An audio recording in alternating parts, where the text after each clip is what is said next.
Maman, quand est-ce que j'aurai un père que j'aime vraiment? Le microphone diffusait la petite voix de Chloé à travers la salle de bal éclairée par des lustres comme si la question appartenait au programme. Ce n'est pas le cas. Le gala venait de se taire pour les raies, et maintenant, une centaine de verres planaient dans les airs comme des pattes d'oiseaux avant de décider de fuir. Sur scène, Madison Hale n'a pas scié. Sa robe était argentée, sa posture était aplatie par des années d'appel de résultats et d'embuscades au conseil d'administration. Mais la question se pose de savoir où se termine l'armure derrière les côtes. Quelques personnes ont ri parce qu'elles ne savaient pas quoi faire d'autre. D'autres ont fait semblant de vérifier leur téléphone. Quelqu'un a murmuré « C'est un peu ça ». Madison s'éloigna du podium et s'accroupit à la hauteur de Chloé. « Chérie, dit-elle doucement, toi et moi parlons de grandes choses à la maison. » Chloé tenait le micro plus près à 10 heures, sans craindre l'acoustique ou l'étiquette. Nous le faisons, mais la maison n'écoute pas comme cette pièce. La salle de bal respirait comme un seul homme. Un homme en smoking à la table 7, un investisseur qui avait un jour dit à Madison que son entreprise était trop émotionnelle pour le marché, s'est penché vers son rendez-vous. « C'est pourquoi les fondateurs ne devraient pas amener d'enfants », a-t-il sifflé. « Oubliez les caméras. » J'adore cette phrase. Le MC s'est retourné vers le podium, mais Madison a levé une paume sur laquelle était écrit « Pas encore ». Elle tourna son visage vers la foule, gardant sa voix égale. « Ma fille a posé une question courageuse », a-t-elle déclaré. « Et je ne vais pas punir le courage. » Un murmure parcourut les donateurs comme un grésillement. Chloé tira sur la manche de Madison. « Tu as dit que l'amour n'était pas un business plan, mais tu as aussi dit que tu embauchais des personnes qui correspondent à notre famille. Je veux t'aider. » Le rire de Madison était petit et réel. Je l'ai dit. Elle s'est levée, a pris le micro et sa voix de PDG est revenue, mesurée et claire. La plupart d'entre vous savent que je suis devenue veuve quand Chloé avait 6 ans. Vous savez aussi que le deuil ne s'arrête pas. Cela change de métier. Il arrête de frapper à la porte et commence à vivre dans le garde-manger. Ce soir, ma fille de 10 ans m'a demandé devant vous tous si elle pouvait m'aider à choisir qui rejoindrait un jour notre famille. Une lumière d'appareil photo s'est allumée. Un autre téléphone sonna en signe d'excuse. Le MC a chuchoté à un producteur. L'organisateur de l'événement a murmuré « Veuillez faire atterrir cet avion. » Madison a continué. « Soyons clairs, Chloé n'engage pas de père. Je n'organise pas d'audition pour conquérir mon cœur. » Elle les laissa rire. « Mais j'écoute ma fille, et pendant les 4 prochaines semaines, je vais organiser quelques moments simples et honnêtes, hors des salles de bal comme celle-ci. Des moments où Chloé et moi pourrons rencontrer des hommes bien en plein jour, sans paillettes, sans pression, et voir ce que nous ressentons. » Elle a voix au chapitre. « Je garde la décision. C'est ça, la famille. Voix et responsabilité, partager la table. » À la table 2, un avocat hocha la tête malgré lui. Au rang presse, au fond, un journaliste souligna la phrase « et responsabilité ». Chloé se pencha une dernière fois vers le micro. « Et qu'il faut de la glace, dit-elle, parce qu'on peut tout savoir sur une personne à la façon dont elle commande une glace. » La salle de bal rit, la tension s'apaisa. Madison déposa un baiser sur la tempe de Chloé et remit le texte qu'elle avait préparé, maintenant un avion en papier dans un ouragan. Elle dit alors « Collectons des fonds pour les foyers qui n'ont pas à poser ces questions en public. » La levée de fonds s'envola. Les gens donnèrent parce qu'un scandale donne l'impression que la générosité est comme un scandale. Sagesse. Madison a fait sa part, a souri quand il le fallait, a posé pour des photos avec d'éminents donateurs. Mais une fois les discours terminés et la musique enflammée, elle s'est glissée jusqu'au bord du balcon surplombant Midtown, la ville scintillant comme un écrin infernal. Chloé l'a caressée. « Tu es en colère contre moi ?» a-t-elle demandé. Madison a secoué la tête. « Je suis fier de toi. Je ne voulais pas vous interrompre. J'avais l'impression que si je ne le disais pas, je ne le dirais pas du tout. C'est ainsi que se comporte la vérité. » Madison drapa son châle autour des épaules de Chloé. La vérité a besoin d'un microphone, sinon elle perd son sang-froid. Chloé se pencha à ses côtés. « Il me manque moins quand je pense à ce qui pourrait arriver ensuite. » Madison déglutit. « Moi aussi. » Elle posa son menton sur les cheveux de sa fille et essaya de se rappeler quand l'espoir avait cessé d'être une trahison et avait commencé à être une option. Derrière eux, la porte du balcon claqua. La voix du MC est arrivée en premier. La presse s'organise en bas, dit-il doucement. Nous pouvons refuser, mais ils continueront à courir avec l'angle qu'ils ont déjà écrit dans leur tête. Madison regarda Chloé. Une règle, dit-elle. Personne n'apprend rien de vous sans que vous souhaitiez qu'il le sache. C'est notre histoire, pas la sienne. Chloé redressa les épaules. J'ai compris. Ils descendirent dans le jardin de la caméra. Les questions volaient comme des confettis avec des dents. Madame Hale, lancez-vous une émission de rencontre? Est-ce que sain pour un enfant? Vous dites que l'argent peut acheter une famille? Madison leva la main pour demander le silence. Je dis que les enfants méritent d'avoir leur mot à dire sur la forme que prendra leur vie. Je dis que le chagrin est réel et que l'amour est prudent. Je dis que le seul format est la décence.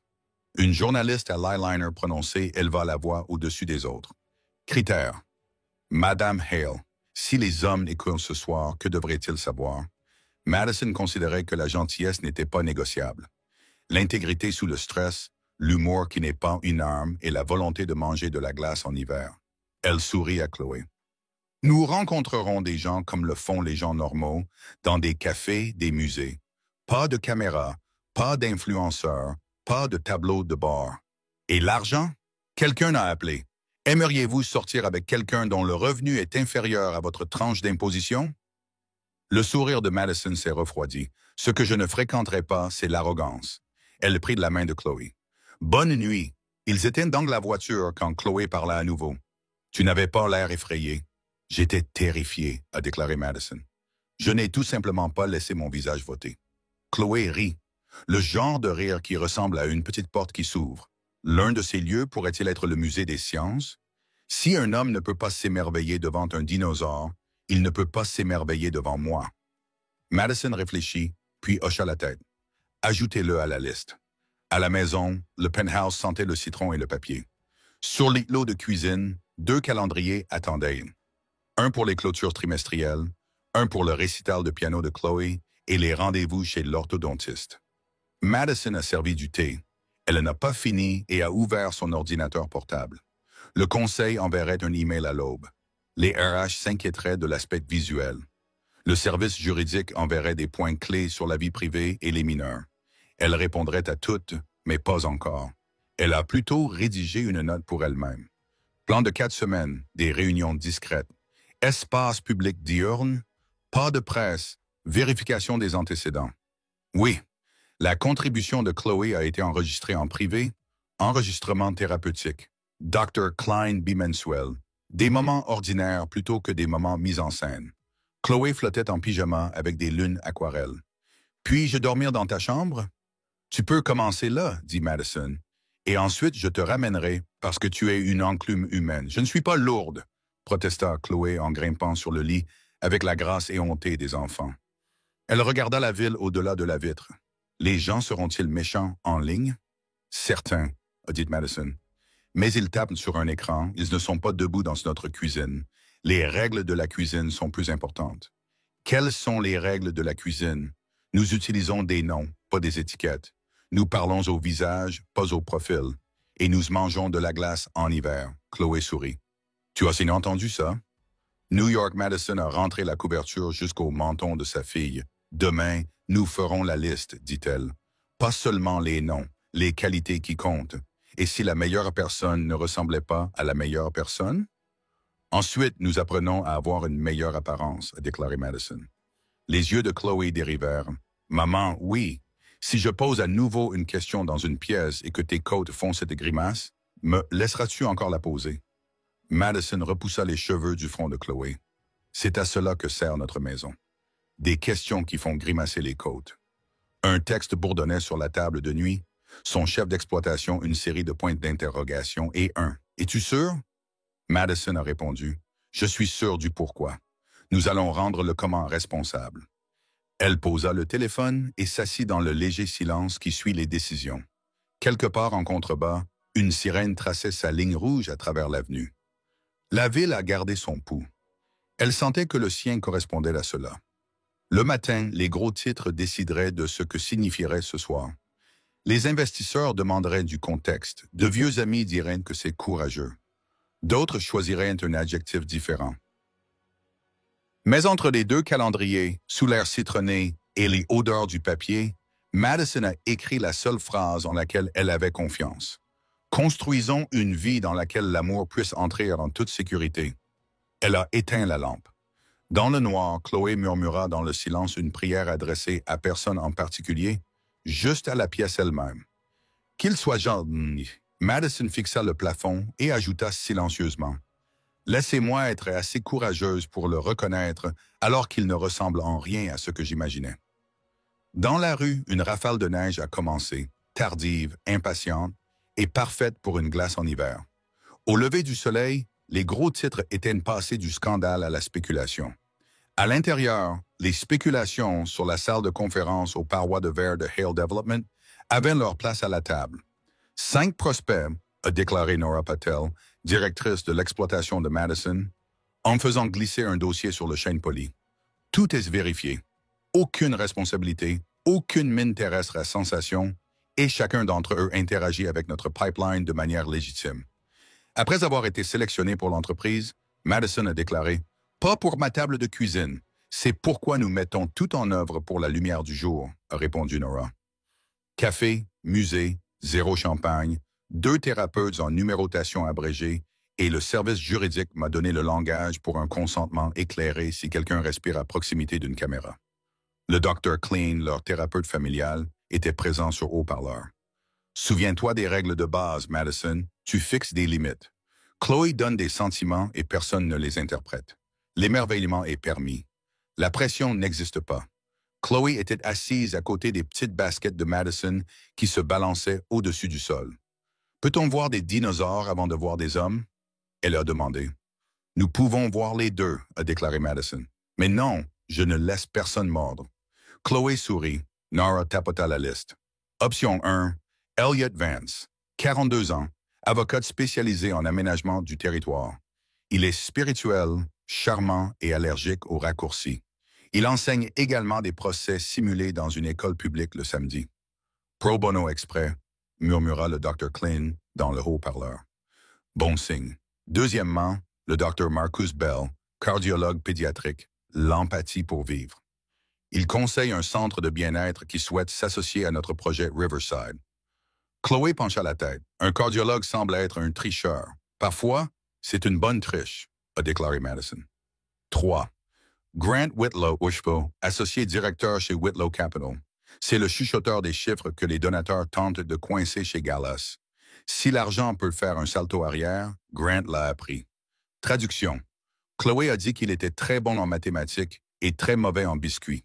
Nora étouffa un rire. 4. Louise a appelé son architecte qui pense que les bâtiments doivent être bienveillants envers les personnes qui s'y trouvent. Il a grandi dans un 2 pièces avec 5 frères et sœurs et ne l'a jamais oublié. Bâtiments aimables.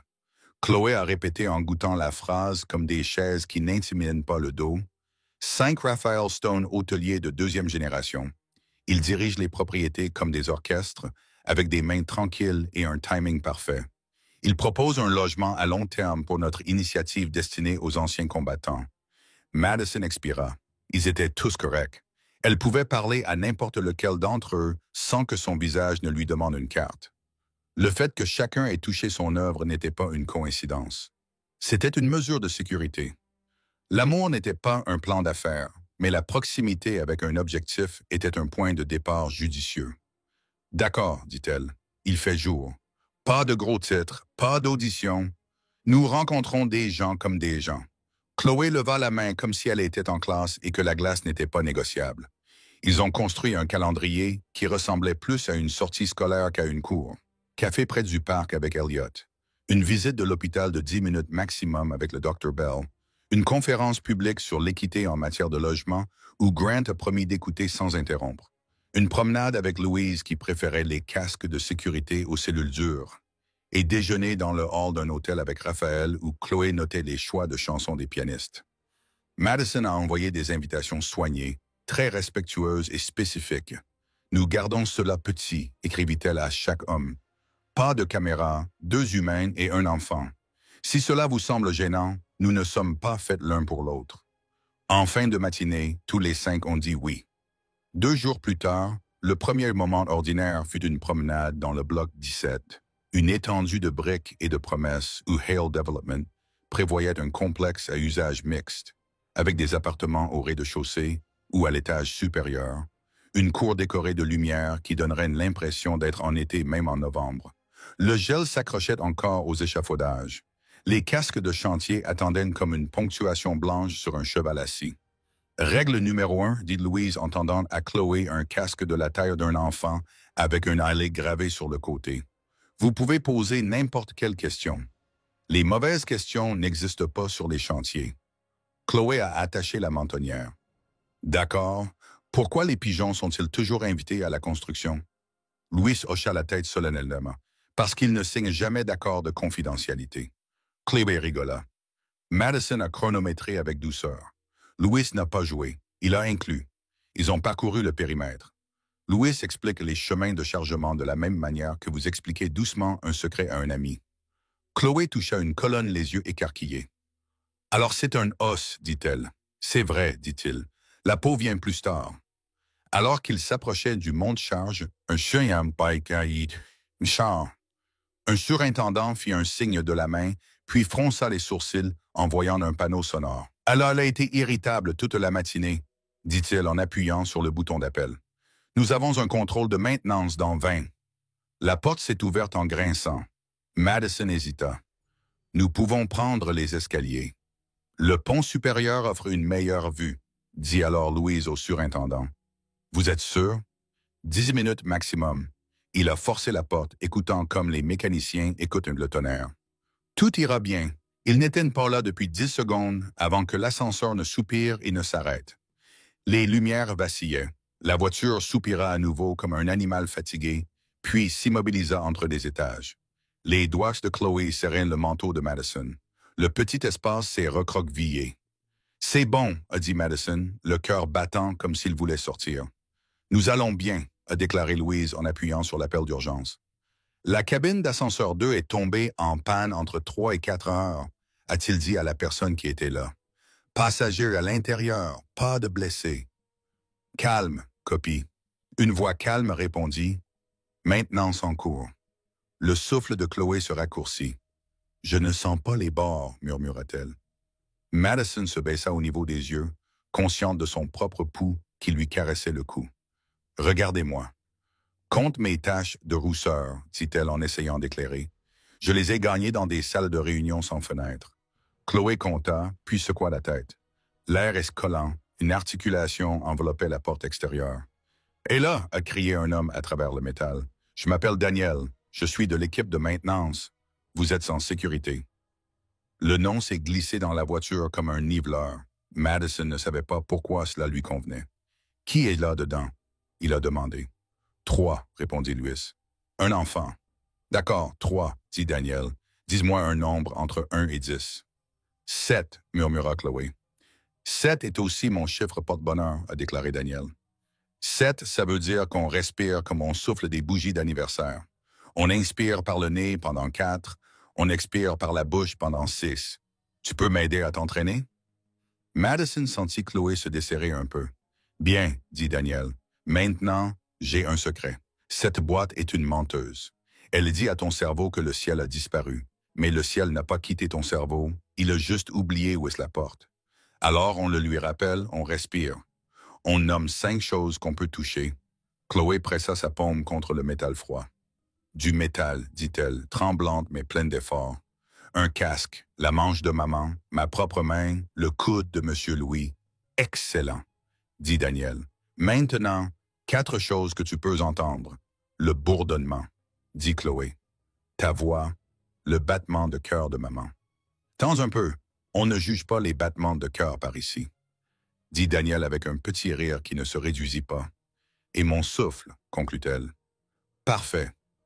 Il dit, au secours, on ouvre la porte. Tu ne tomberas pas. Les ascenseurs sont têtus. Poste cruel. Il y eut un bruit métallique, un grognement. Le code mesuré des visas professionnels des machines. La porte s'avança lentement.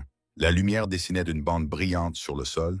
Un pied de biche mordit le métal et la porte s'ouvrit suffisamment pour laisser apparaître le visage d'un homme, les cheveux humides d'effort, Attention aux yeux. Il portait une chemise de travail bleue avec un mot de grêle cousu au-dessus de la poche d'une ceinture à outils qui ressemblait à une phrase sur la fiabilité. « Bonjour, dit-il, sans encore tendre la main. Je vais t'emmener au Safeway. Nous y allons lentement parce que la lenteur est une bonne chose. » Madison hocha la tête, soulagée comme si elle ressentait de la chaleur dans ses genoux. Elle souleva Chloé vers l'ouverture. Daniel se prépara, sans attraper, laissant Chloé choisir le contact. Elle a atteint. Il a ancré son poids avec le genre de force qui ne vous demande jamais de vous excuser d'en avoir besoin. Lorsque Chloé atterrit sur le sol du couloir, elle ne recula pas. Elle leva les yeux vers lui. « Tu as utilisé une belle voix, dit-elle. « J'ai gardé le méchant pour les aspirateurs cassés, dit-il. C'est moins efficace sur les gens. » Louise est sortie. Madison a suivi l'orgueil piqué de palme intact, mais réorganisé. Elle se tourna vers Daniel. « Merci, dit-elle, les deux mots plus lourds que d'étiquette. » Il haussa légèrement les épaules. « Je suis resté coincé dans l'un d'eux quand j'avais 8 ans. Ma mère m'a dissuadé. Je viens d'emprunter sa voix. » Chloé le considéra, puis lui tendit une main solennelle. « Je suis Chloé, dit-elle, et pour mémoire, 7 est mon premier chiffre porte-bonheur. » Il tremblait d'une somnolence égale.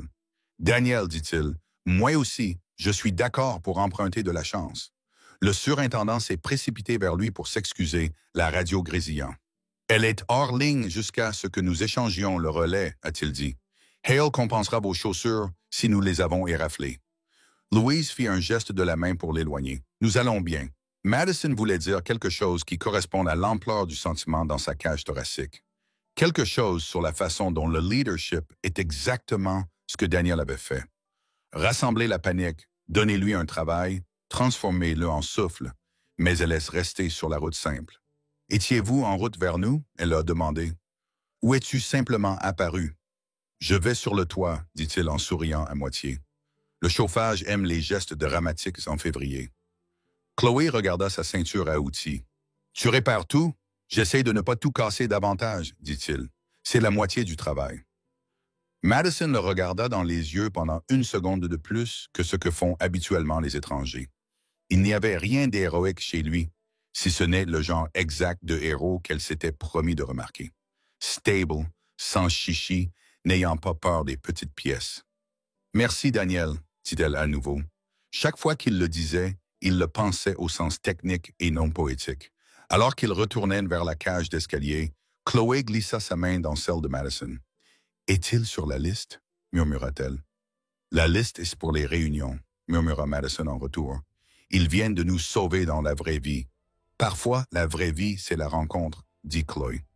Madison sourit sans montrer ses dents. « Parfois, dit-elle derrière eux, Daniel s'agenouillait près du panneau, parlant à voix basse au surintendant des relais et des dispositifs de sécurité. Le genre de langage qui maintient l'honnêteté des bâtiments. Il n'a plus levé les yeux. Il n'était pas obligé de le faire. Il avait déjà dit la phrase la plus vraie dans le couloir. Nous y allons lentement parce que la lenteur est une bonne chose. Cette nuit-là, Madison a ajouté une nouvelle ligne au calendrier que personne d'autre n'a vue. Note des moments ordinaires, qui devient plus petit pour qu'un enfant puisse respirer. Le lundi suivant, Madison est entré dans le hall du siège social avec l'intention de garder les yeux fixés sur layout à venir, son emploi du temps chargé et son pouls stable. Mais là, agenouillé à côté d'un chariot à outils sous le logo en bronze du développement de la grêle, se trouvait le concierge de l'ascenseur, Daniel Brooks. Il resserrait un panneau sur la plainte, les manches retroussées jusqu'au coude, un crayon caché derrière une oreille. La même énergie calme qu'il avait transportée dans l'écoche ascenseur exigu semblait voyager avec lui comme une chanson tranquille que lui seul pouvait entendre. Chloé l'a repéré en premier. « C'est le gars du 7e, » murmura-t-elle en tirant sur le manteau de Madison. Daniel leva les yeux, les reconnut et se leva. « Bonjour, dit-il simplement, en s'essuyant les mains sur un chiffon. Madison hocha la tête, ressentant une chaleur inattendue dans son regard fixe. « Merci encore pour l'autre jour. » Il secoua légèrement la tête. « C'est pour ça que je suis là, faire bouger à nouveau les objets coincés. » Avant que Madison ne puisse répondre, Chloé intervint. « Nous allons au bureau de ma mère. Tu veux venir? » Je ne pense pas qu'il laisse les concierges s'immiscer dans les réunions des PDG, dit-il avec un demi-sourire. Peut-être qu'il devrait, répondit Chloé sans hésiter. Madison a surpris le léger sourire narquois de Daniel, le genre de sourire qui dit qu'un enfant vient de dire la vérité la plus précise de la pièce. Plus tard dans la matinée, le bureau d'angle de Madison semblait trop haut au-dessus de la rue. Elle participait à une réunion sur le projet de réaménagement de Riverton, un projet fort au bord de l'effondrement en raison de problèmes d'ingénierie que les entrepreneurs ne pouvaient pas résoudre. Madison avait des semaines de retard, a déclaré son chef de projet Paul, en étalant des plans sur la table en verre. Si nous ne pouvons pas réacheminer les supports de la sous-structure, nous perdons l'ancrage du commerce de détail. La Ville n'approuvera pas les permis révisés sans un nouveau plan de charge. L'ingénieur en structure qui était en communication secoua la tête. Nous aurions besoin d'une refonte complète. Cela représente 6 chiffres et 3 mois minimum. Madison tapota un stylo contre les plans, sa mâchoire se serrant. La perte de Riverton n'était pas seulement une question de chiffres.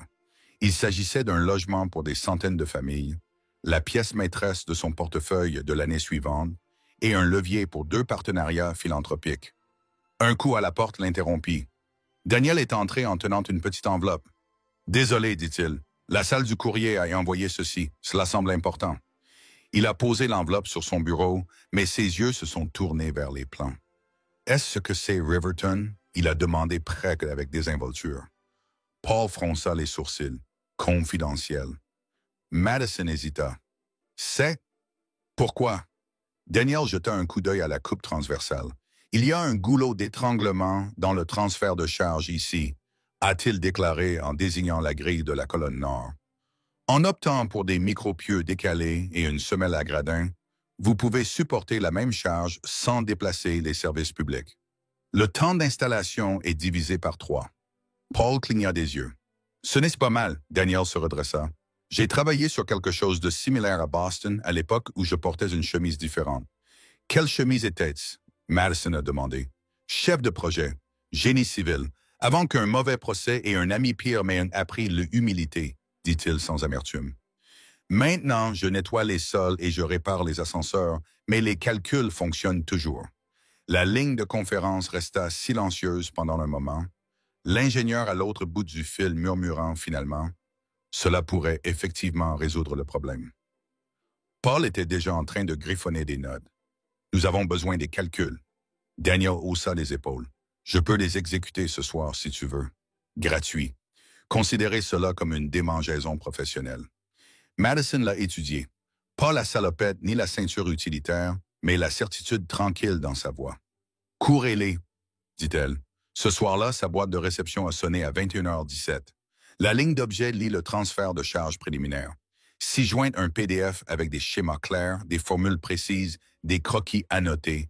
C'était le genre de travail pour lequel on payait des consultants haut de gamme, mais avec une clarté qui parlait d'expérience sur le terrain. Pas seulement de théorie sous-jacente au calcul, note. Madison, aucune garantie. Mais c'est sur ce chemin que je parierai mon propre toit, Daniel. 2 jours plus tard, Madison a présenté le plan ajusté au comité de révision de la ville. Ils l'ont approuvé sur le champ. L'accord Riverton était de nouveau en marche. Lorsque la nouvelle est arrivée sur son bureau, elle n'a pas appelé Daniel à son bureau. Elle est allée le chercher. Elle l'a surpris dans le sous-marin en train de vérifier une ligne de flottaison.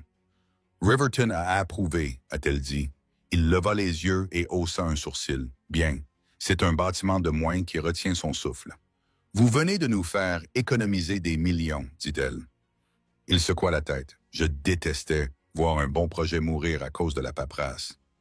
Madison croisa les bras. Pourquoi n'es-tu jamais retourné à l'ingénierie? Daniel s'appuya contre le tuyau qu'il était en train de serrer. Parce que la vie n'est pas toujours linéaire. J'ai eu un fils à élever, un désordre juridique à surmonter et aucun appétit pour les partenaires qui font des économies. Le travail de conciergerie est honnête. Personne ne vous ment sur l'endroit où se trouve la saleté. Il y eut un silence, le bourdonnement du bâtiment autour d'eux. « Tu es perdu ici, » dit Madison. Daniel sourit faiblement. « Non, je ne suis tout simplement pas là où la plupart des gens s'attendent à me trouver. » Avant qu'elle ne puisse répondre, la voix de Chloé résonna dans la cage d'escalier. « Maman, Monsieur Daniel. » Chloé est apparue en tenant un carnet de croquis. J'ai dessiné l'ascenseur dans lequel nous sommes restés coincés. Et un meilleur. Je veux voir Daniel accroupi pour regarder. Bon, tu lui as donné des fenêtres. Tout semble plus sûr avec la vue, dit Chloé d'un ton neutre. Madison a vu la façon dont Daniel regardait sa fille, ni indulgente, ni condescendante, mais comme si son opinion valait déjà la peine d'être écoutée. Cela fit bouger quelque chose dans sa poitrine. Cette nuit-là, Madison était assise à son comptoir de cuisine, une tasse de thé refroidissant à côté de son ordinateur portable. Elle a de nouveau consulté l'email de Daniel et a lu la note en bas. Le chemin sur lequel je parierai mon propre toit. Elle pensa au croquis de Chloé. Elle pensait aux locataires de Riverton qui auraient des maisons parce qu'un homme en salopette se souviendrait de lire les plans. Et elle pensait, non pas pour la première fois, que certaines personnes étaient exactement là où elles devaient être. Non pas à cause du titre sur leur chemise, mais à cause de ce qu'elles portaient tranquillement jusqu'au bon moment. Quelque part dans la ville, Daniel était probablement en train de mettre son fils au lit. Madison ferma l'ordinateur portable et murmura dans la pièce vide. « Je te vois, Brooks. » Même si personne d'autre ne le fait encore. Et pour la première fois depuis des semaines, elle et Avenir ressemblaient moins à une négociation qu'à une possibilité. Le bar sur le toit du Fairmont scintillait de verre et de chrome, le genre d'endroit où le succès venait avec une garniture. Les 5 candidats de Madison se tenaient dans une arche lâche près de la balustrade de la terrasse, riant de cette manière pratiquée qui portait juste assez pour être entendue. Elle était en retard exprès. Une partie d'elle voulait voir comment il se comportait quand elle n'était pas à portée de voix. Chloé était assise dans un coin avec ses fournitures d'or en train de dessiner l'horizon. Daniel n'était naturellement pas sur la liste des invités. Il s'agissait d'une rencontre informelle, d'une occasion de voir les hommes interagir et non d'une mission de sauvetage. Pourtant, Madison capta des fragments de conversation qui lui firent serrer la mâchoire. « Tu ne peux pas me dire qu'elle est sérieuse quand elle dit qu'elle donne autant de voix à l'enfant, » marmonna Grant Whitlow en sirotant son whisky. « C'est de l'optique, » répondit Raphaël. « La presse adore les contes de fées modernes, mais un concierge, c'est un titre qu'on ne peut pas ignorer. » Louise l'appela en riant sous cap. J'ai entendu dire qu'il avait aidé à sauver Riverton. Il pense probablement que ça lui donne une place à la table. Elliot Vance ajusta ses menottes. Sauver un projet ne signifie pas qu'on a sa place au conseil d'administration ou dans la famille. Ce sont deux choses différentes. Ils n'ont pas remarqué que Madison s'était approché jusqu'à ce que le crayon de Chloé s'arrête. La jeune fille leva les yeux, sa voix claire et jeune, mais inébranlable. Monsieur Daniel répare les choses que les gens comme vous ne voient même pas, et c'est tout. Le silence qui suivit fut si dur. Madison intervint avant que quiconque puisse se reprendre. « Chloé, pourquoi ne prends-tu pas un soda au bar? » dit-elle doucement. Une fois Chloé hors de portée, Madison se tourna vers les hommes. « Vous êtes ici parce que je croyais que chacun d'entre vous avait la conscience de savoir que ce n'était pas seulement moi. Si vous ne pouvez pas respecter les gens que ma fille respecte, tu as déjà perdu. » La mâchoire d'Elliot se serra.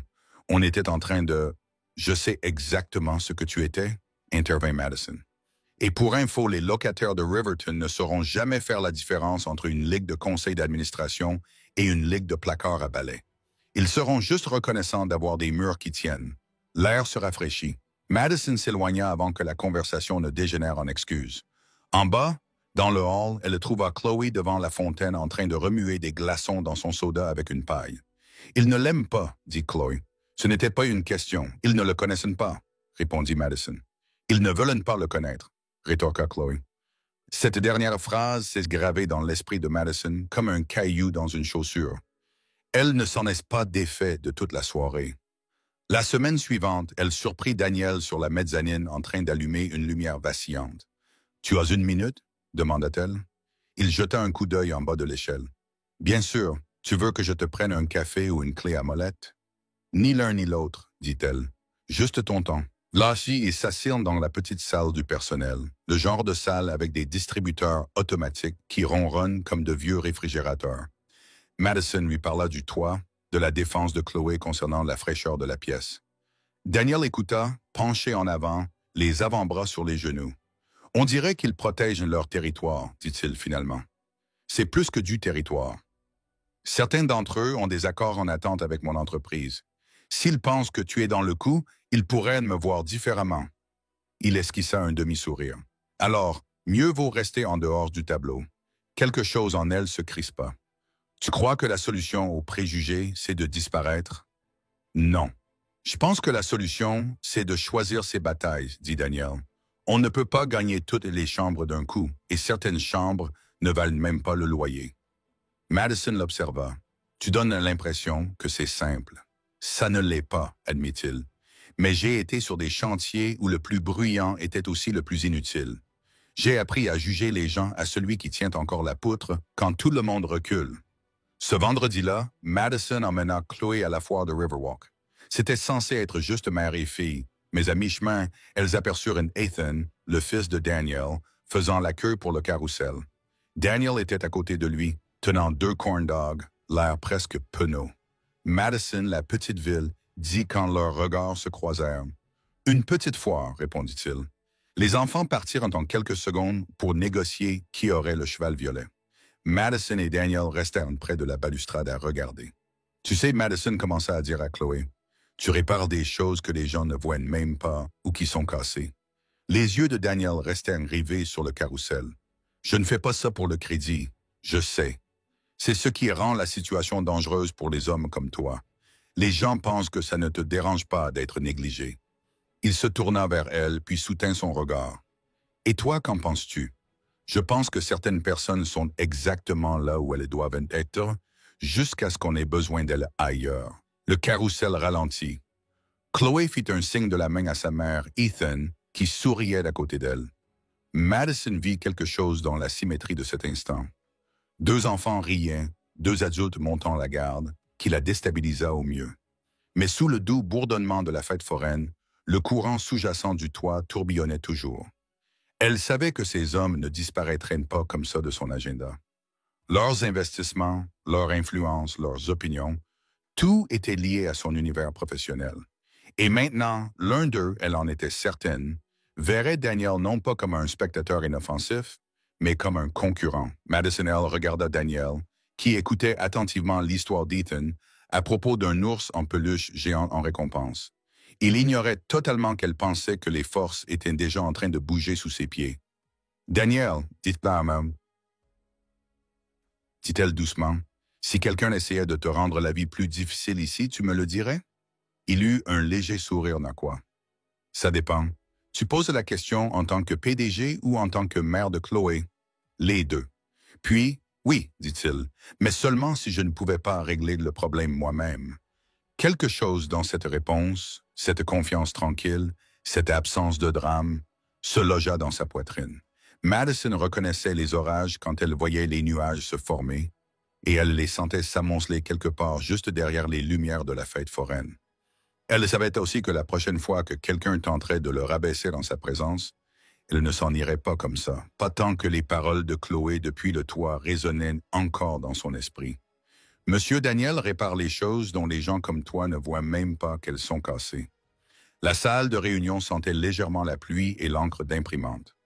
La silhouette de la ville derrière Madison se teintait d'argent. Elle se pencha au-dessus du Riverton. Plan, écoutant Paul décrire le calendrier de construction révisé. La solution de Daniel était encore fraîche. Mais dans son monde, les victoires avaient une durée de vie limitée. « Nous sommes prêts à passer au permis, » dit Paul en tapotant le papier. « Mais notre fournisseur de matériaux hésite. Ils veulent une confirmation sur la conception du drainage de la cour. » Madison expira lentement et avec maîtrise. « On leur donnera. Je ne laisserai pas l'élan retomber en commission. » À cet instant, son téléphone vibra.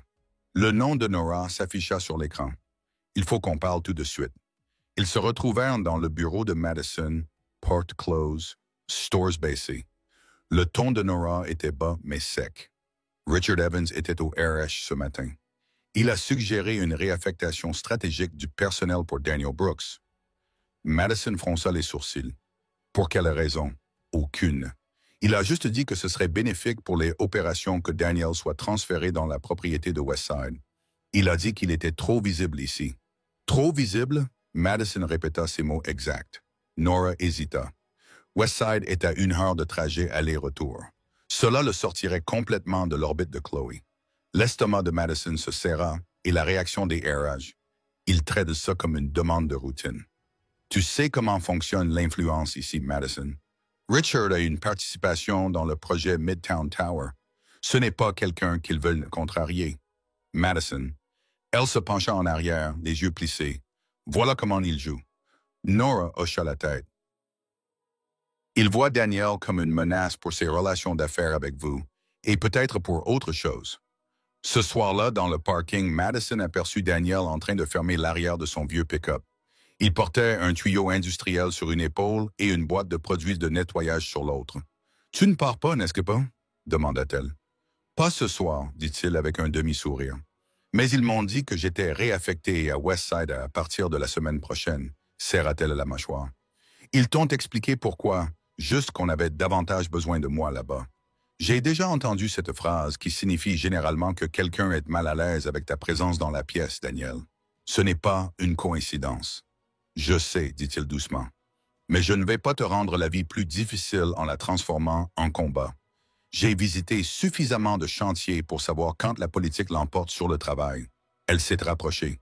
Tu me sous-estimes si tu penses que je vais juste les regarder te pousser dehors. Il soutint son regard pendant un instant, puis secoua la tête avec un sourire ironique. Vous avez des poissons plus gros à faire frire. Grêle. Laisse-moi m'occuper de l'eau de la serpillière. Tu n'es pas une serpillière, dit-elle, plus sèchement que prévu. Quelque chose vacilla dans son expression. Surprise, peut-être. Puis il hocha la tête une fois et glissa la boîte dans la benne du camion. Merci, mais ça ira.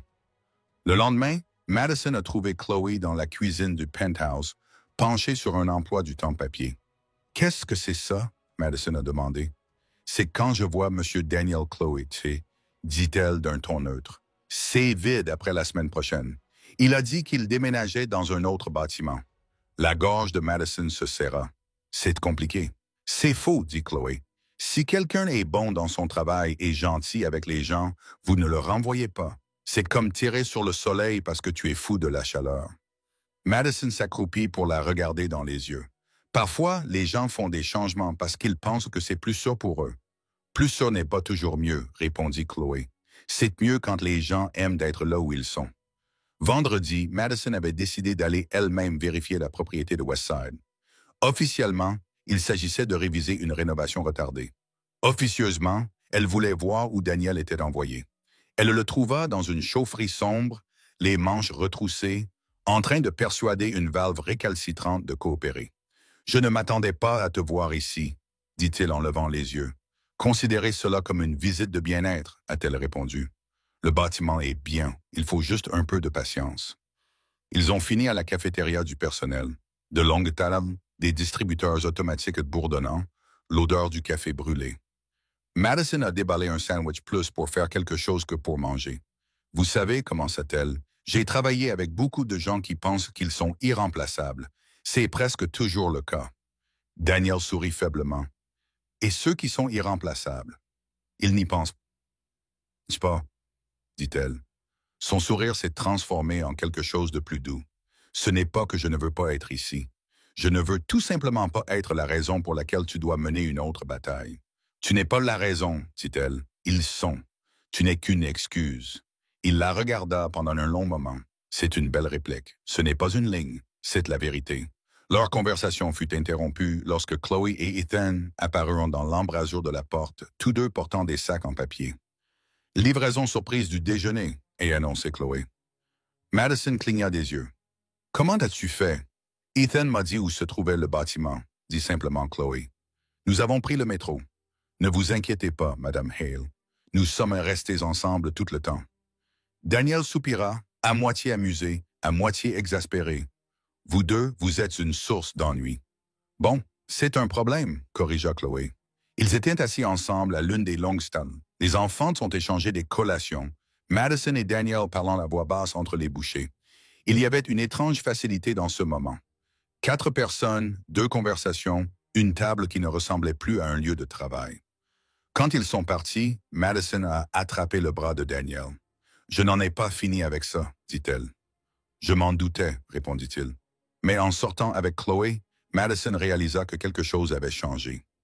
Voir Daniel ici, loin du marbre et du verre de Midtown, soulignait sa résilience silencieuse. Et elle comprenait maintenant qu'il ne s'agissait pas seulement de le garder près de Chloé. Il s'agissait de refuser de laisser les mauvaises personnes décider qui avait sa place dans sa vie. La guerre que Richard pensait gagner venait d'être déclarée, et Madison Hale n'avait aucune intention de la perdre. La pluie glissait sur les trottoirs devant le complexe Hale, le genre de bruine continue qui brouillait les contours et faisait vibrer la ville. Madison l'observait depuis la fenêtre de son bureau, les bras croisés, la mâchoire serrée. La semaine écoulée avait été une leçon de guerre silencieuse. Sourires en réunion, couteau dans l'ombre, Nora entra sans frapper. « C'est officiel », dit-elle en déposant une note imprimée sur le bureau de Madison. L'ordre de mutation de Daniel avait été traité ce matin, à compter de lundi. Madison lut le formulaire. Les mots étaient cliniques. Allocation des ressources et besoins opérationnels, mais elle entendait la voix de Richard Evans derrière chaque ligne. « Avez-vous parlé au RH ?» demanda Madison. « Ils sont en mode facilitateur neutre », dit Nora. Quel code signifie que Richard a plus d'influence dans ce bâtiment qu'ils ne veulent le contester? Madison repoussa le papier. Alors on trouvera un autre moyen. Nora lui lança un regard entendu. Soyez prudente, ils guettent les excès. Il ne faut pas que ça paraisse personnel. La voix de Madison était basse mais tranchante. C'est personnel. Ils l'ont fait ainsi. Ce soir-là, Madison s'est rendu à la propriété de Westside sous prétexte d'inspecter l'avancement des travaux. Le hall sentait légèrement la peinture et la vieille moquette.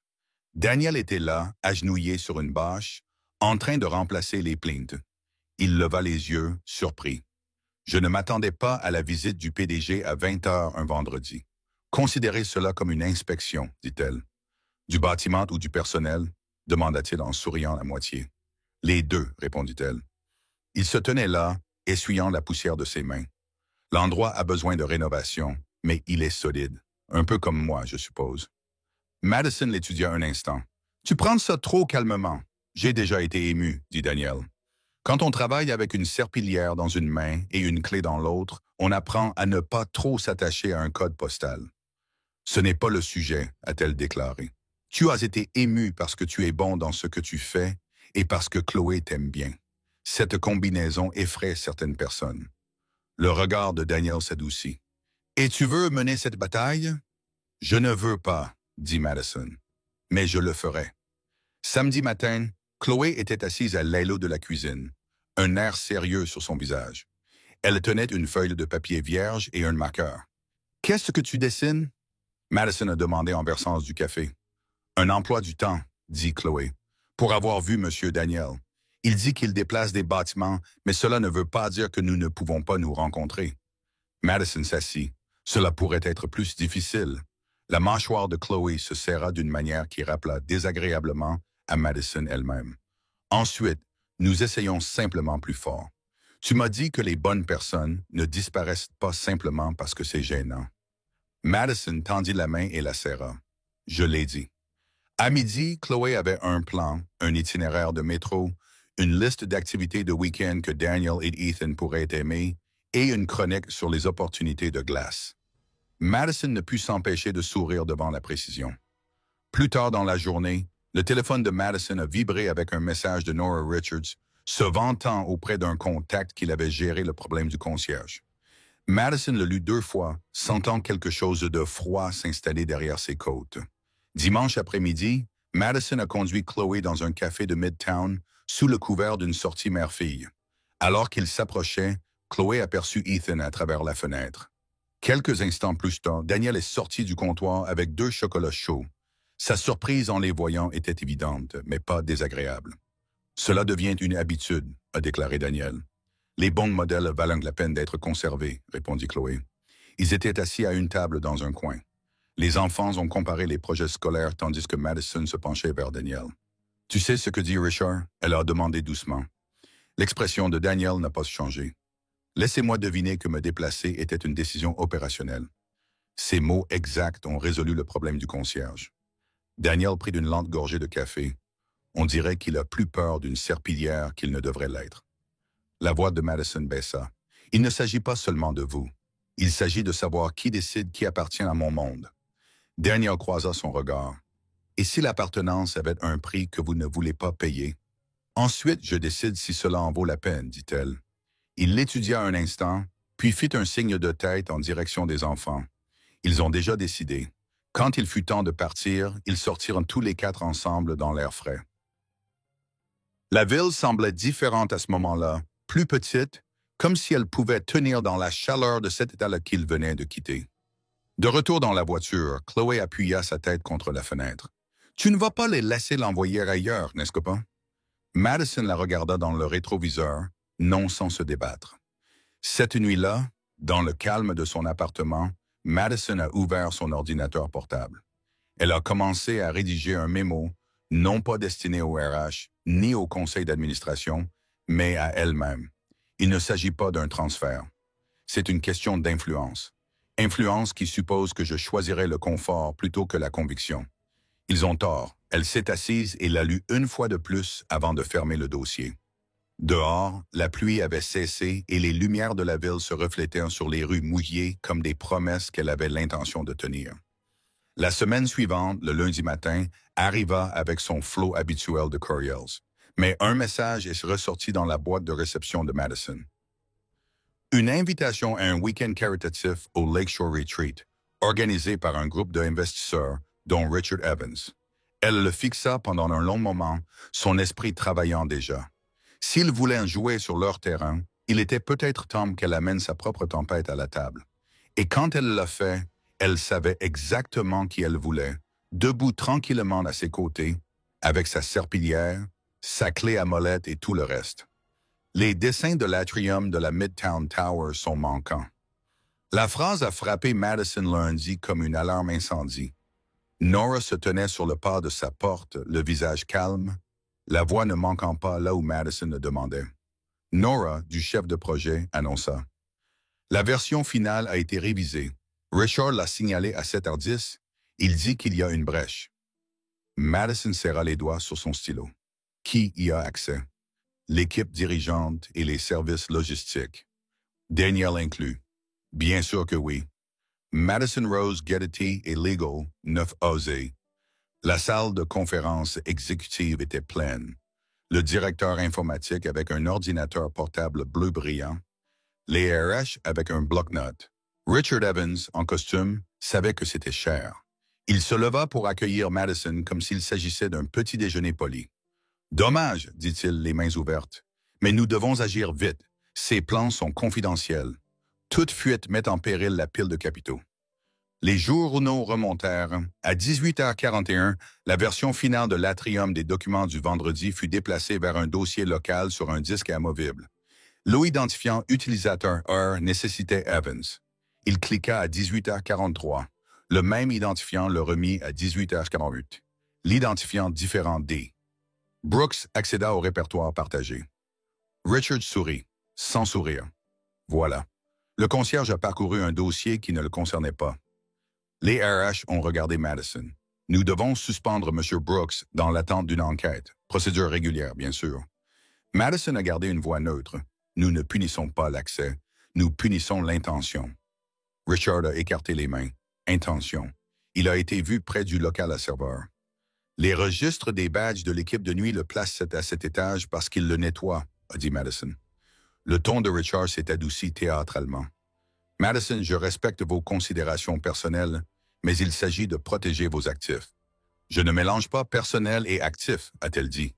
Et ma préoccupation est l'intégrité de cette entreprise. Les RH se sont éclaircis la gorge.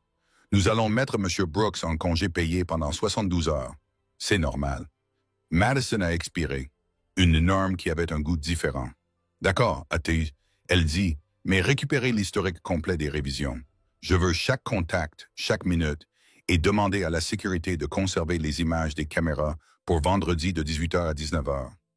Richard a hoché la tête comme s'il l'avait suggéré. Daniel n'a pas résisté. Suspension.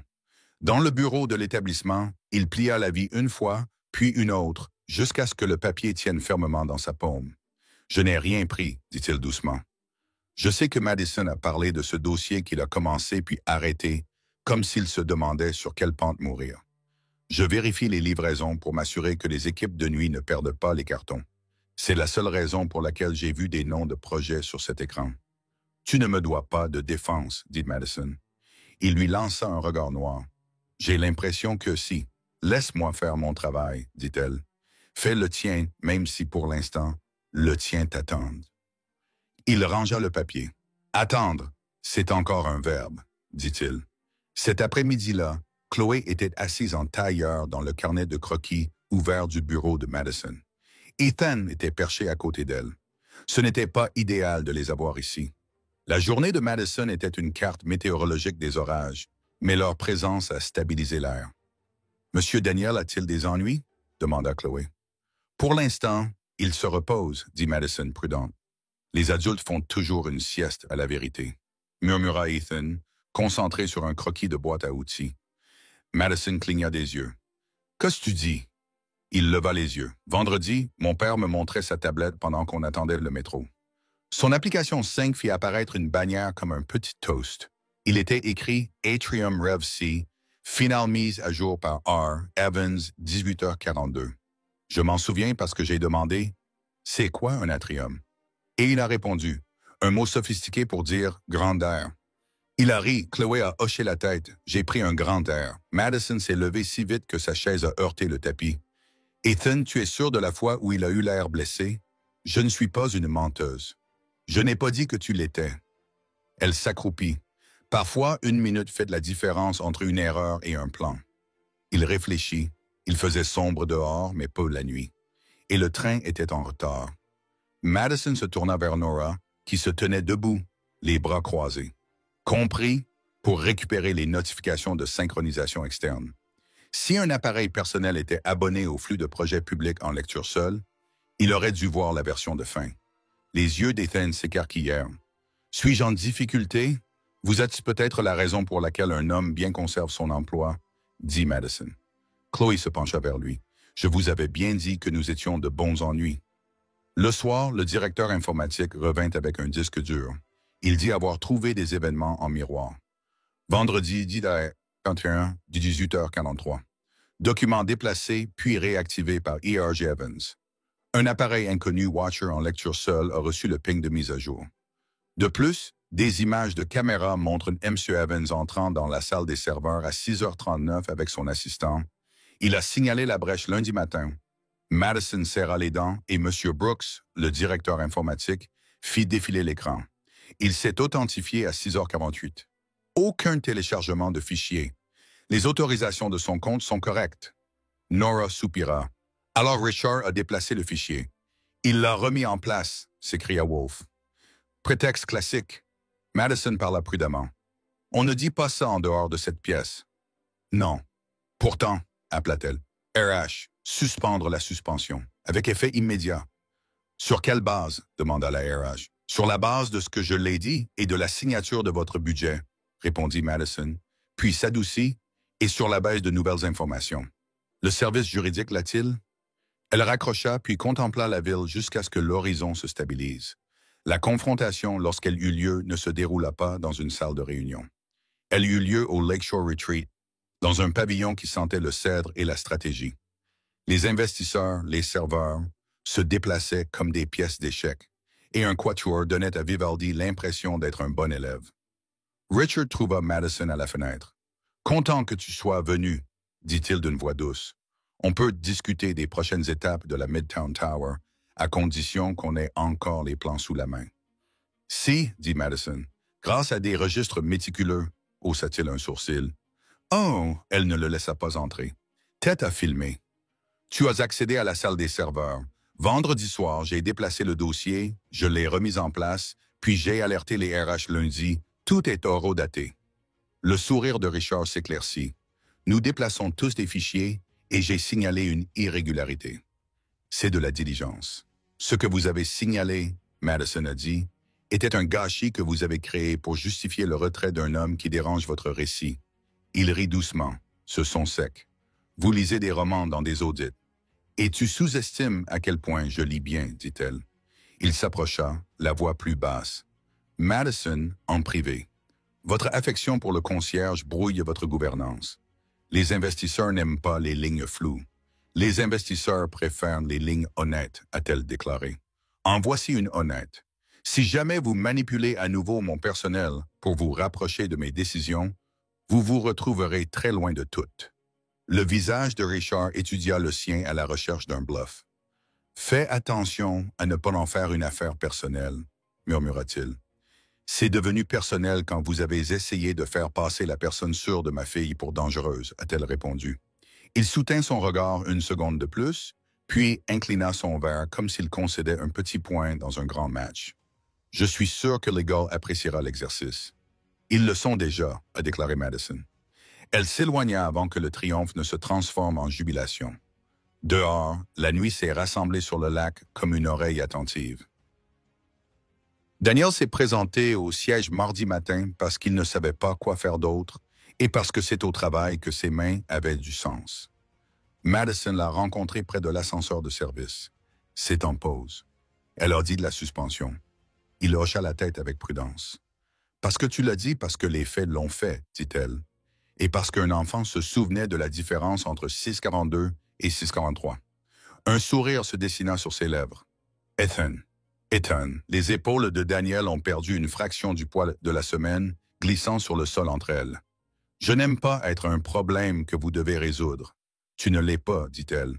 Tu es le problème que certaines personnes ne s'attendaient pas à ce que je remarque. » Il réfléchit à cela, puis secoua la tête avec un petit rire incrédule. « Tu es vraiment dangereux. »« Seulement des mensonges, dit-elle.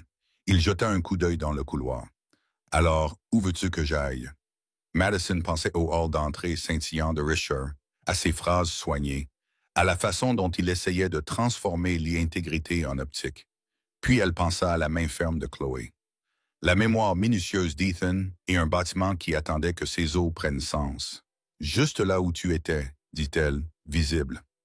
Il hocha la tête. « D'accord. » Alors qu'il se tournait pour partir, Madison ajouta presque comme une réflexion après coup.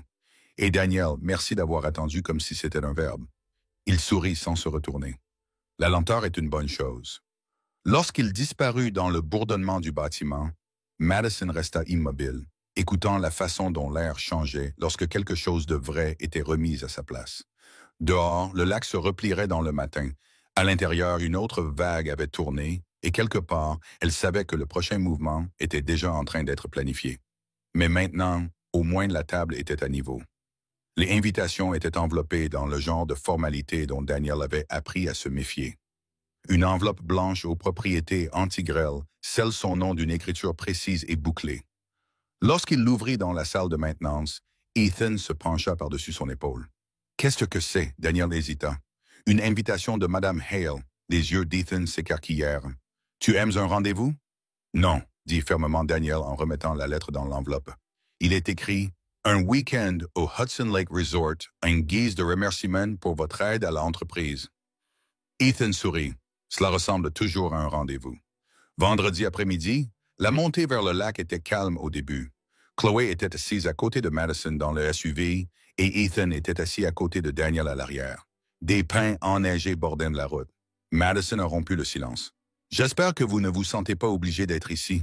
J'ai juste pensé qu'après tout ce qui s'est passé, il serait peut-être bon de m'éloigner des bureaux et des salles de réunion. » Daniel fit un bref signe de tête. « Je ne suis pas sûr d'appartenir à un endroit comme celui-ci. » Madison lui jeta un coup d'œil dans le rétroviseur. « Alors, vous n'avez pas vu ce qui compte ici. » Le complexe était le genre de luxe parfait sur lequel le monde de Madison était construit. Mais dès leur arrivée, elle a insisté pour abandonner le dîner formel et se promener au bord du lac gelé. Les enfants couraient en riant, sautant dans l'air recouvert de glace. « Tu travailles trop ?» dit doucement Daniel. Elle sourit sans le regarder. « Tu parles comme Chloé. Elle a peut-être raison. » Madison se tourna vers lui, puis ses yeux s'adoucirent. « On me l'a déjà dit, mais c'est grâce au travail que j'ai réussi à garder le contrôle. Comment je l'ai protégé. » Le regard de Daniel suivit Chloé et Ethan, qui essayaient de faire sauter des pierres sur la surface gelée. Contrôle une illusion. Vous ne pouvez pas tenir beaucoup de choses avant que vos mains ne se fatiguent. Les mots lui parvinrent plus fort qu'elle ne l'avait prévu, comme la vérité qu'elle avait évitée.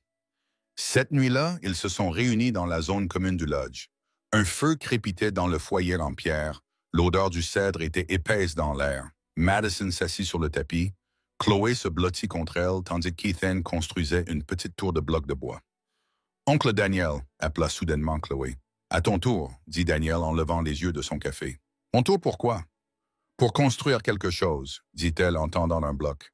Mais il faut que ce soit un pont comme ceux de vos histoires.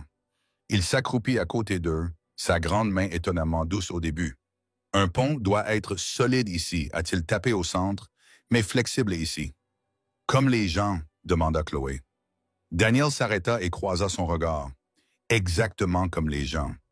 Madison regarda l'échange, sa poitrine se serrant à la vue du naturel avec lequel il parlait à sa fille, comme s'il la connaissait depuis toujours.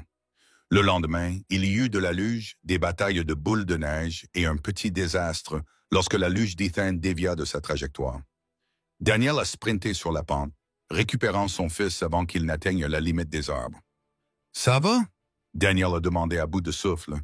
Ethan sourit en repoussant la neige de ses cheveux. « Tu es rapide. » Madison est arrivé quelques secondes plus tard, l'inquiétude profondément ancrée. Daniel lui fit un rapide signe de tête. « Il va bien. » Son soulagement fut immédiat, mais inexprimé. Pourtant, elle remarqua la façon dont Chloé glissa sa mitaine dans la main de Daniel alors qu'il revenait. Ce soir-là, après que les enfants se soient endormis dans leur chambre voisine, Madison a trouvé Daniel sur le balcon, les mains dans les poches de sa veste, la laine embuée par le froid. « Tu as gardé tes distances tout le week-end, a-t-elle dit. Il ne s'est pas tourné vers elle parce que ce n'est pas mon monde, Madison. Et quand ce week-end sera terminé, tu retourneras au tien. » Elle s'est rapprochée. « Et si je ne veux pas? » Daniel la regarda enfin, les ombres de la lumière de la lanterne traversant son visage. « Alors tu devrais te demander si tu es prêt pour tout ce qui m'accompagne. Et je ne parle pas des bons côtés. » Sa voix s'adoucit. « Je pense que j'ai déjà vu les parties importantes. » Le dernier matin, alors qu'ils faisaient leur bagage, Chloé a murmuré à Madison. « J'aimerais que chaque week-end soit comme ça. » Madison l'embrassa sur le front. « Moi aussi, chérie. » Mais elle savait, alors que le SUV s'éloignait du complexe, que quelque chose de fondamental avait changé. Le week-end était censé être un test. Au lieu de cela, elle avait discrètement réécrit les termes de ce qu'elle voulait et peut-être de ce dont elle avait besoin. Et bien que Daniel gardait les yeux sur la route, elle remarqua la plus petite courbe d'un sourire au coin de sa bouche. La salle de bal de la Tour de la Grêle était habillée avec élégance. Orchidées blanches et grands vases en cristal, chaises aux finitions dorées, douce musique de piano entrecoupant des conversations feutrées. Mais le but de ce soir n'était pas un gala d'entreprise ou une vente aux enchères caritatives. Ce soir, c'était personnel. Pendant 4 semaines, Madison a dansé à la frontière de 2 mondes. Le cercle raffiné des célibataires les plus en vue de New York et la présence silencieuse et sans prétention d'un concierge qui n'appartenait à aucun d'entre eux et qui pourtant, d'une certaine manière, appartenait à tout ce qui comptait. Elle s'était dit que l'événement avait pour but de formaliser son choix selon lequel la présence des journalistes et du conseil d'administration n'était qu'une question d'optique. Mais alors qu'elle montait sur la petite scène pour regarder les candidats, elle savait qu'elle avait construit une scène pour quelque chose qu'elle ne pouvait pas entièrement contrôler. Richard était là, bien sûr, dans son costume 3 pièces bleu marine, avec un sourire aussi vif que du verre. Le médecin, l'architecte, le financier, tous parfaitement préparés. Daniel était à l'arrière, un peu à l'écart de la foule, portant sa plus belle chemise, celle qu'Ethan avait repassée ce matin. Il ne la regarda pas dans les yeux. Chloé était assise à une table aux jambes droites, se balançant sous sa robe, Ethan à côté d'elle, chuchotant quelque chose qui la fit sourire. Madison prit une inspiration.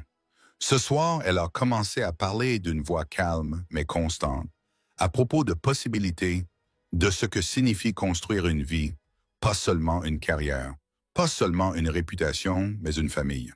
Elle a fait signe aux candidats de parler. Un par un, ils se sont avancés. Le financier commença à parler d'une voix douce comme de la soie. « Madison, je peux t'offrir de la stabilité. Avec mon réseau, l'héritage de Hale pourrait tripler au cours de la prochaine décennie. » Le docteur suivit. « Je peux offrir des soins de santé et un foyer où Chloé sera toujours en sécurité. » L'architecte écarta les mains. « Je peux vous aider à concevoir l'avenir, tant dans le concret que dans la vie que nous partageons. » Le tour de Richard arriva en dernier parmi eux. « Madison, dit-il, ses yeux se tournant vers Daniel pendant une fraction de seconde. Je comprends les exigences de votre monde. Je peux être à vos côtés dans chaque transaction, dans chaque salle de conseil. Ensemble, nous pourrions être intouchables. Chacun d'eux parlait comme s'il proposait une fusion. L'expression de Chloé n'a pas changé. Madison a ensuite demandé à Chloé, « Voudrais-tu partager tes pensées? » Une vague de surprise polie parcourut la pièce. Chloé se tenait debout, en train de lisser la jupe de sa robe. Sa voix était faible au début, mais claire. « J'ai écouté tout ce qu'elle a dit, et je pense que vous êtes tous gentils. » Rire et doux. Mais Chloé continuait à regarder d'un visage à l'autre. Tout le monde a parlé de ce qu'il pouvait offrir à maman. Personne n'a parlé de ce qu'il serait en tant que père. La pièce s'est tue. Je n'ai pas besoin de quelqu'un qui puisse faire grandir notre entreprise. J'ai besoin de quelqu'un qui rende notre famille meilleure. Quelqu'un qui peut faire des crêpes le dimanche, réparer une porte qui grince et me dire quand j'ai tort. Quelqu'un comme elle se retourna, scruta la foule et se dirigea vers l'arrière. Comme le père d'Ethan. L'air s'est épaissi. Tous les recherches la suivirent alors qu'elle s'arrêtait devant Daniel. « Monsieur Brooks », dit-elle en utilisant le ton formel qu'elle avait entendu les adultes utiliser lors des réunions. « Veux-tu venir ici? » Daniel se figea. « Chloé, s'il te plaît. » Il se déplaçait lentement comme un homme marchant au centre d'une tempête. Chloé lui prit la main et le conduisit sur scène. Elle fit à nouveau face à la pièce. « Je n'ai pas besoin d'une déclaration de vision, dit-elle simplement. J'ai juste besoin de ça. » Elle lui serra la main. Halètement, chuchotement, flash d'appareil photo. Madison se tenait immobile, son pouls battant fort dans ses oreilles. Richard rompit le silence. « Avec tout le respect que je vous dois, Madison, est-ce l'image que vous voulez projeter? Un PDG qui choisit un concierge comme partenaire de vie. » La tête de Madison se tourna brusquement. « Richard, je pense que tu confonds une image avec une vie. » Son sourire s'est estompé. Elle regarda Daniel, puis le regarda vraiment. La force tranquille dans ses yeux, la façon dont il n'avait pas essayé de se défendre, la façon dont la main de Chloé reposait dans la sienne, comme si elle avait toujours été là. À ce moment-là, le bruit de la pièce s'estompa. Il y a 4 semaines, Madison a déclaré, « En me rapprochant d'eux, je pensais qu'il s'agissait de trouver quelqu'un qui corresponde à mon univers. Mais Chloé a raison. Il s'agit de trouver quelqu'un qui corresponde à notre vie. » Elle s'est tournée vers la foule. « Daniel Brooks a fait plus pour ma famille et mon entreprise en 4 semaines que la plupart des gens en 4 ans. Il a sauvé des contrats, résolu des problèmes et montré à ma fille que la gentillesse est source de force. » Sa voix s'adoucit et quelque part en chemin, il me rappela quelque chose que j'avais oublié. Ce que cela fait de faire entièrement confiance à quelqu'un. Un silence régnait dans la pièce. La mâchoire de Daniel se serra. « Madison, tu es sûr? » « Je n'ai jamais été aussi sûr. » Chloé rayonnait. Le sourire d'Ethan était suffisamment large pour éclairer la scène. Ce n'était pas la fin que Madison avait prévue pour cette nuit. Ce n'était même pas le genre de fin qui avait du sens sur le papier. Mais alors qu'elle tendait la main vers Daniel, les flashs ont éclaté. Et pour la première fois depuis des années, elle ne se souciait pas de ce que les gros titres allaient dire. Parce que ce n'était pas une décision commerciale. C'était le début d'une vie. Le lendemain de la décision prise, le lendemain matin, ressemblait moins à une victoire qu'à une entrée dans une tempête. Le téléphone de Madison vibrait sans interruption. Texte, email, appel manqué. Les gros titres étaient déjà partout. Hale Harris choisit un concierge plutôt que des prétendants milliardaires. Romance ou insouciance? Le choix surprenant de Madison Hale. À 9 heures du matin, la salle de conférence du 42e étage était remplie du conseil d'administration de Hale. Tous les visages sont crispés par la désapprobation. Madison Margaret, la présidente du conseil d'administration, a commencé sans préambule. L'optique de cette situation est problématique. Les investisseurs sont inquiets. L'un des membres les plus âgés s'est penché en avant. Nous avons travaillé pendant des décennies pour construire une marque synonyme de prestige. Votre vie personnelle est désormais un sujet tendance et pas dans le bon sens du terme. Madison croisa les mains sur la table, calme mais inflexible. Vous vous souciez du prestige. Je suis préoccupé par l'intégrité. Ces deux-là ne sont pas les mêmes. L'intégrité, a raillé Richard depuis son siège vers la fin, ne signe pas de contrat. L'image le fait. La perception du public peut faire chuter la valeur des actions plus rapidement qu'une récession. Le ton de Margaret s'adoucit, mais n'en était pas moins ferme. Personne ne vous demande de mettre fin à quoi que ce soit immédiatement, mais de reconsidérer le caractère public de cette activité. Au moins, éloigne-toi pour l'instant. Madison regarda autour de la table. Je m'éloigne d'un homme qui a sauvé cette entreprise 2 fois en un mois, de quelqu'un en qui ma fille a plus confiance que quiconque.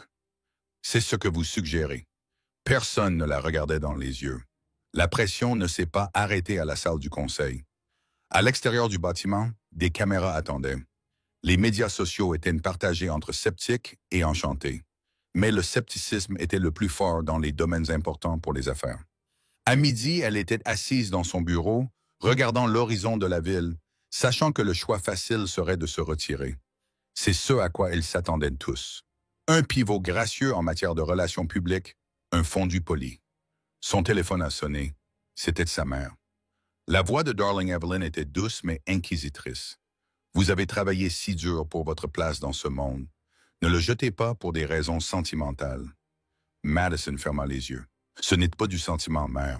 C'est la vérité. Daniel est, où elle s'est arrêtée. Il ne représente pas le risque. Me perdre à nouveau est le risque. Evelyn soupira. Alors tu ferais mieux d'être prêt à le défendre d'une manière que personne ne pourra contrecarrer. L'opportunité s'est présentée plus vite que prévu.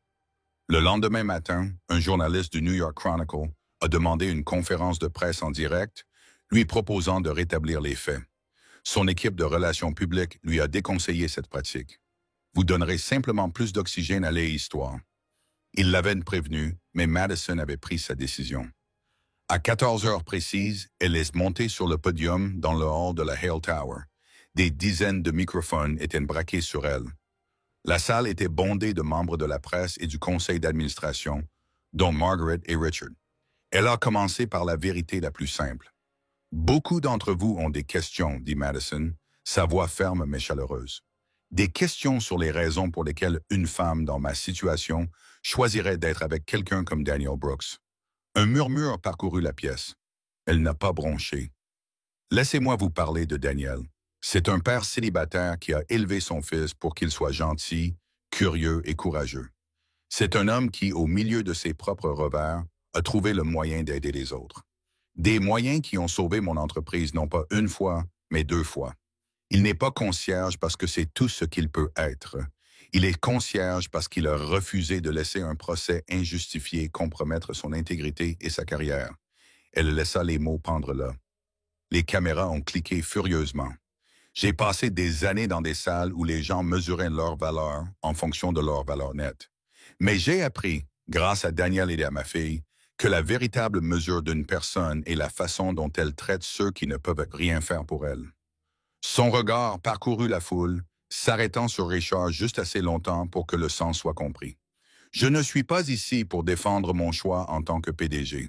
Je suis ici pour défendre mon choix en tant qu'être humain. Et si le prix à payer est que certains investisseurs s'en vont, alors ce ne sont pas les partenaires dont nous avons besoin. Le silence qui suivit n'était pas un silence. C'était le bruit d'un changement de récit. Une main s'est levée dans la presse. Madame Hale, dites-vous que vous êtes officiellement en couple avec M. Brooks? Madison sourit, un petit sourire inébranlable. Je dis que dans un monde obsédé par le pouvoir, je choisis le partenariat, et oui, je le choisis. Quelque part à l'arrière, elle aperçut Daniel à moitié caché, Ethan à côté de lui. Son expression n'était ni de la fierté ni de l'embarras, c'était quelque chose de plus profond. Gratitude. Lorsque la conférence de presse fut terminée, Margaret s'approcha d'elle dans le couloir. Vous réalisez que vous venez de rendre les choses plus difficiles pour nous tous. Madison n'a pas ralenti son pas. Ou peut-être que j'ai facilité la tâche à ceux qui se souviennent encore pourquoi nous avons créé cette entreprise en premier lieu. Plus tard dans la soirée, Daniel a appelé. « Tu n'étais pas obligé de faire ça, dit-il doucement. »« Si vous pensez tout ah non, répondit-elle, je l'ai fait. Parce que si je ne défends pas les personnes qui comptent le plus, alors toutes mes interventions dans les conseils d'administration ne serviront à rien. Il y eut un silence, puis sa voix s'adoucit. Vous savez, vous m'avez rendu impossible de garder mes distances. Elle rit. Bien, ce n'était pas la fin de la tempête. Mais pour la première fois, Madison réalisa qu'elle n'avait pas besoin que la tempête se termine. Elle avait juste besoin de savoir qui la soutiendrait. L'air printanier du nord de l'État de New York portait la douce douceur des lilas en fleurs flottant au-dessus de la maison de campagne de la famille Hale. Une petite tente blanche se dressait dans le jardin, drapée de guirlandes lumineuses se balançant doucement dans la brise de l'après-midi. Il n'y avait pas de salle de bal, pas de centaines d'invités, juste la famille. Une poignée d'amis proches et une promesse qui comptait plus que n'importe quel titre. Madison lissa le tissu de sa simple robe ivoire en se regardant dans le miroir. Ce n'était pas de la haute couture. Ce n'était pas prévu. C'était la robe qu'elle avait choisie pour la vie qu'elle voulait vivre. Une vie où l'authenticité avait remplacé les apparences. Evelyn entra dans la pièce, le regard doux. « Je ne crois pas t'avoir jamais vue aussi heureuse. » Madison sourit en ajustant le délicat bracelet de perles à son poignet. « C'est parce que je ne m'habille pas pour le monde. Aujourd'hui, je m'habille pour les gens qui sont devenus mon monde. » Dehors, Daniel se tenait sous la tente, vêtu d'un costume bleu marine qui lui allait comme s'il avait été confectionné pour lui, non pas dans un atelier de luxe, mais par un torréfacteur local qui connaissait son histoire. Ethan tira sur sa manche, redressant le costume avec une précision exagérée. « Tu es nerveux, papa? » demanda Ethan. Daniel rit. « J'ai construit des gratte-ciel et démonté des systèmes de chauffage, de ventilation et de climatisation en plein été sans une goutte de sueur. Mais ça me fait trembler. » Ethan sourit. « T'inquiète, elle t'a déjà choisi. » Daniel s'accroupit pour qu'il soit à hauteur d'yeux. « C'est ça le truc, mon pote. Se choisir l'un l'autre, ce n'est pas une chose unique. C'est quelque chose qu'on répète tous les jours. » La musique commença comme de doux accords de piano, et tout le monde se retourna lorsque Chloé entra la première dans l'allée, vêtue d'une robe bleu pâle et portant un petit bouquet. Son sourire était plus éclatant que les guirlandes lumineuses au-dessus de sa tête. Ethan la rejoignit à mi-chemin, lui offrant son bras avec la galanterie maladroite propre à un enfant de 8 ans. Puis Madison apparut. Daniel sentit son souffle lui couper la poitrine. Ce n'était pas la robe, ni le soleil qui lui éclairait les cheveux, ni même la façon dont ses yeux se posaient sur les siens. C'était la certitude tranquille dans ses pas, comme si chacun était un vœu en soi. Lorsqu'elle le rejoignit, aucun des deux ne parla immédiatement. La voix de l'officier n'était qu'un léger bourdonnement en arrière-plan, mais pendant un instant, ils n'entendirent que le son de leur propre cœur, rattrapant tout ce qui les avait menés ici. Daniel Madison commença quand ce fut son tour, d'une voix ferme mais chargée d'émotion. « Quand nous nous sommes rencontrés, je pensais chercher quelqu'un qui pourrait m'aider à construire la vie que je pensais vouloir. Ce que j'ignorais, c'est que tu m'aiderais à construire la vie dont j'avais vraiment besoin. Tu m'as montré qu'un foyer n'est pas une question de mur ou d'emplacement. Il s'agit des personnes qui l'habitent et j'ai promis de le protéger, de nous protéger chaque jour. » La voix de Daniel était plus basse, chargée d'émotion. « Madison, je pensais avoir perdu tout ce qui me définissait. Mais j'ai ensuite réalisé que ce qui te définit n'est pas ce que tu as construit. C'est à vos côtés que vous vous tenez lorsque les murs s'effondrent.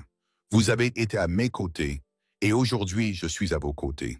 Et je vous promets que, quelles que soient les tempêtes, vous ne les affronterez jamais seuls. » Ils échangèrent leurs alliances, de simples alliances en or dépourvues de diamants, mais qui portaient le poids de tous les choix qui les avaient amenés ici.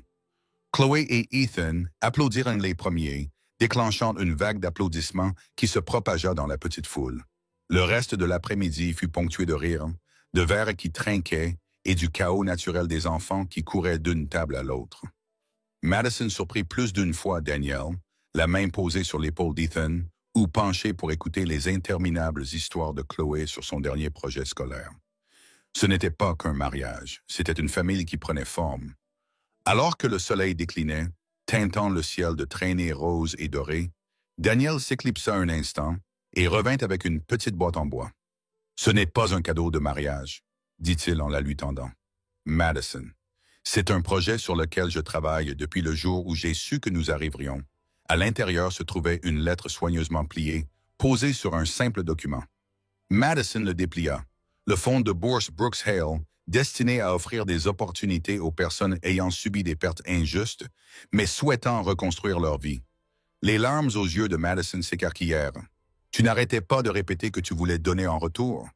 Tu ne m'avais pas dit que tu avais déjà commencé. » Daniel sourit. « Je voulais que ce soit à nous, pas seulement à moi. » Plus tard dans la soirée, toutes les quatre se tenaient dans la cuisine, les manches retroussées, préparant un dîner tardif, car le traiteur avait depuis longtemps disparu sous l'enthousiasme de leurs invités. Chloé coupait des tomates avec un sérieux exagéré, tandis qu'Ethan mélangeait la sauce avec la concentration d'un scientifique. À un moment, Chloé leva les yeux et dit avec un sourire, « Tu sais, je crois que j'ai plutôt bien choisi. » Madison rit en ébouriffant les cheveux de sa fille.